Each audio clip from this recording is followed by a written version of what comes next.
Okay, so if you have chosen this option, you are creating an optical room. So here is the practice. This is the final piece. So you'll see it is double the size of our practice. So A4. You can do it A3 too, but you'll have a lot of coloring. What I wanted to show you first is how to put windows and doors in. So for windows, we start with the vertical line first. Make sure your ruler is parallel to the edge of your page. That way, it'll be nice and straight in the wall. If our line goes on an angle, it looks like the window is falling out of the wall. Then what you're going to do is decide on the height of your window first. Then line up the top of your line to your point. We're using 1 point perspective, and then rule the top of your window. Then drop it down. Any horizontal lines, no matter what, always go to the vanishing point. Okay, and now we finish off our window just by joining the two lines. Okay, so it's 1, 2, 3, and finish with 4. Same for doors. If you want a door in your room, make a nice straight tall line and take the top. Because it's a horizontal line, normally we would put it to our vanishing point. Okay, so we always roll to the vanishing point. So you work out your height line first, then you finish it off by going to your vanishing point. So you could have a hole in the ceiling with some faces peering through or some optical art coming out, or you could have a normal scene in the doorways and then the whole room is optical art. So you can actually do anything that you want with this room. Now for the box inside, I recommend 12 centimeters by 8 centimeters. Okay, and to do the checkers like we did on our practice, you mark the 1 points and rule them. So just like we did here, you would repeat that video if you have forgotten how to do it.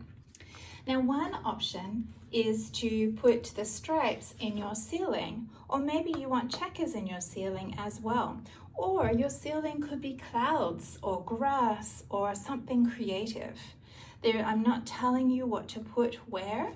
All that we need to do is have 3 optical illusions in your room, but you can have whatever you want in here.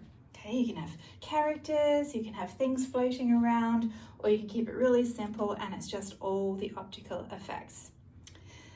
If you want the stripes in the ceiling, don't forget, you will need to still do the 1 centimeter marks first, okay? And then always go through the point and through that dot. Like we did before, it's just that it's on the ceiling. But you do exactly the same and then color it in. Now one option that I am allowing you is if you have something that you created in your practice art that you are really happy with, like it's really, really good quality, it's better than practice, then if you did the size correctly and it's 12 by 8, you will be allowed to cut this out and stick it in as your back wall, okay?